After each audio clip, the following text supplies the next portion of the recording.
Secara umum, kesetiaan diartikan sebagai keteguhan untuk tetap pada komitmen, relasi atau prinsip tertentu, meskipun ada godaan atau tekanan untuk menyimpang. Ini bisa berlaku untuk orang, gagasan, ataupun entitas lainnya. Namun yang lebih penting dari definisinya adalah memahami kenapa dan untuk siapa kesetiaan itu dijaga. Apakah nilai kesetiaan itu untuk orang lain atau untuk diri sendiri?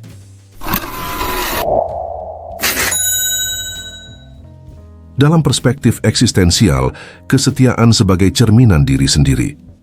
Kesetiaan merupakan ekspresi dari siapa diri kita yang sebenarnya.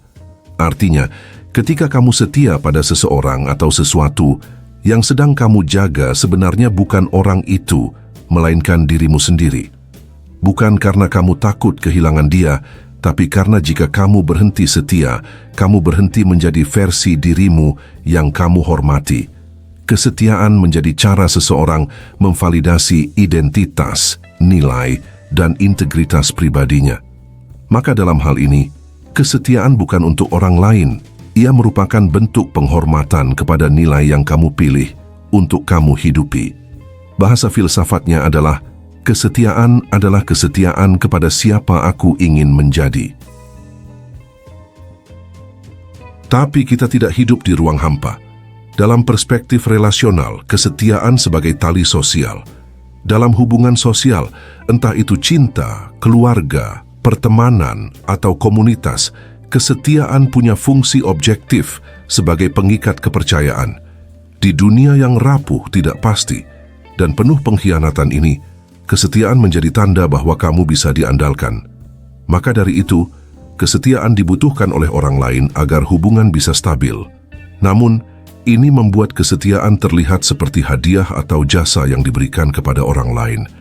Berhenti di sini, membuat kesetiaan tampak seperti alat transaksional.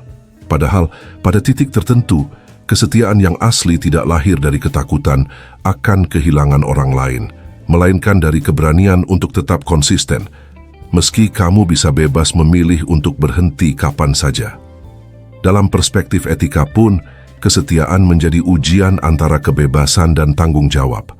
Ketika kamu sebenarnya memiliki hak untuk bisa memilih pergi, tapi kamu tidak melakukannya karena kamu menganggap ada nilai dalam bertahan, maka itulah kesetiaan.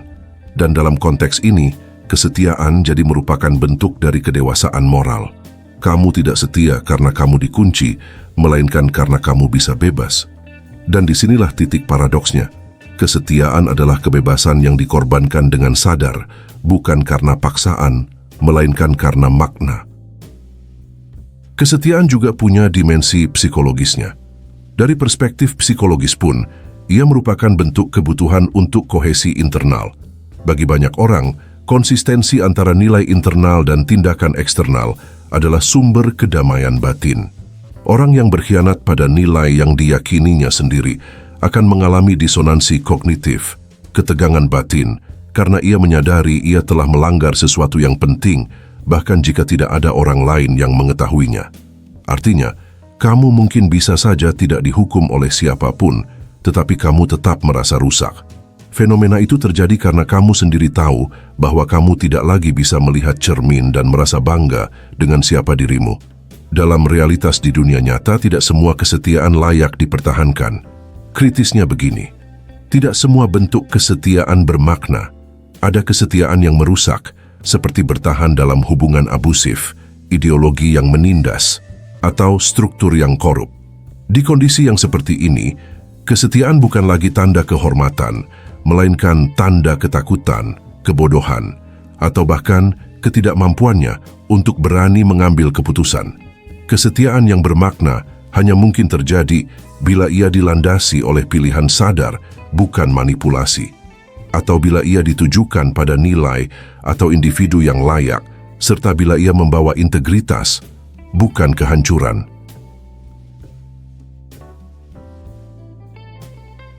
Pada akhirnya, kesetiaan itu tentang diri sendiri, tetapi dimainkan dalam relasi dengan orang lain. Kesetiaan pada akhirnya untuk diri sendiri, namun ditunjukkan melalui komitmen terhadap orang lain. Ia adalah cara manusia membangun harga diri, menyusun identitas, dan menunjukkan bahwa ia cukup kuat untuk konsisten dalam dunia yang fluktuatif. Namun meski begitu, ia bukan absolut. Kesetiaan bisa menjadi kehormatan tertinggi atau justru belenggu yang menghancurkan, tergantung apa yang kamu setiakan dan mengapa kamu setia padanya. Jadi bukan soal apakah kamu setia atau tidak, melainkan soal apakah kesetiaanmu itu membuatmu menjadi manusia yang lebih utuh atau justru menjadi manusia yang kehilangan dirinya sendiri. Sekarang biarkan dirimu mendengarkan jawaban jujurmu.